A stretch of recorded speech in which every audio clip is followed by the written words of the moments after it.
નમસ્કાર, પલ એક્સપ્રેસ ન્યૂઝમાં આપનું સ્વાગત છે। સુરત પોલીસની ગુનેગારો સામે એક્શન મોડ કાર્યવાહી। પ્રિવેન્ટિવ એક્શન મોડ અંતર્ગત કાર્યવાહી કરવામાં આવી। ભૂતકાળમાં ઝડપાયેલા આરોપીઓ સામે અટકાયતી પગલાં લેવામાં આવ્યા। અઠવા લાઇન સ્થિત પોલીસ પરેડ ગ્રાઉન્ડ ખાતે 1000થી વધુ આરોપીઓને એકત્ર કરાયા।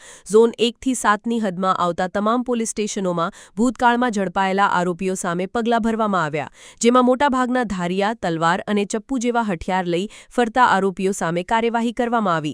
જ્યારે 150થી વધુ ડ્રગ્સ સહિતના કેસોમાં ઝડપાયેલા આરોપીઓ સામે અટકાયતી પગલાં લેવાયા।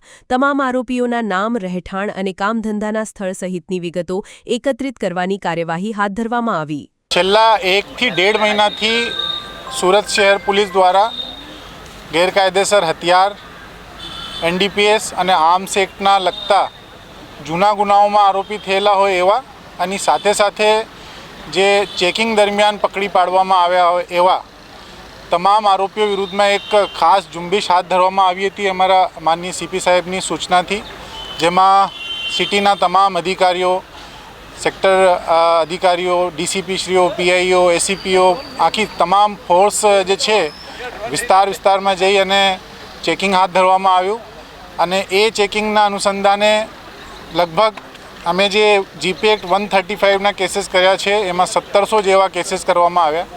એમાં બહુ મોટી સંખ્યામાં લગભગ 1300-1350 જેટલા આરોપીઓ છે એ જાહેરમાં અથવા તો એમની પાસેથી ગેરકાયદેસર હથિયાર તરીકે છુરી, ચપ્પુ, જાહેરનામાને ભંગ કરતા હથિયાર એવી વસ્તુઓ મળી આવેલી।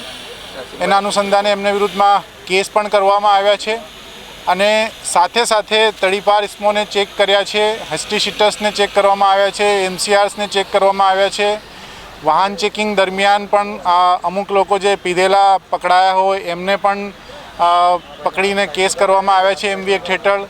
અમુક વાહનો જે છે ગેરકાયદેસર હોય તો એમને જપ્ત કરવામાં પણ આવ્યા છે। એટલે છેલ્લા 1.5 મહિનાથી આ જે ખાસ ઝુંબેશ હતી એ પણ ચાલતી હતી ને આજે હેડક્વાર્ટર ખાતે લગભગ 1000થી વધારે એ જ આરોપીઓ જે છેલ્લા 1.5 મહિનાની અંદર અલગ પ્રકારના ગુનાઓમાં હાથ ઉપર આવ્યા હતા એમને આજે પ્રિવેન્ટિવ એક્શન માટે એક સાથે બોલાવી કલેક્ટર સાહેબને ની ટીમ મારફતે, એક્ઝિક્યુટિવ મેજિસ્ટ્રેટ મારફતે પ્રિવેન્ટિવ એક્શન લેવામાં આવી રહ્યા છે અને એને સખત સૂચના આપવામાં આવી છે કે હવે ફ્યુચરમાં આવા કોઈ પણ ક્રાઇમ એ લોકો કરશે તો એમના વિરુદ્ધમાં હજુ કડક કાર્યવાહી કરવામાં આવશે, કેમ કે તમામ લોકો જે છે એ પોલીસના ચોપડે ચડી ચૂક્યા છે ને સાથે પોલીસની રડારમાં રહેશે।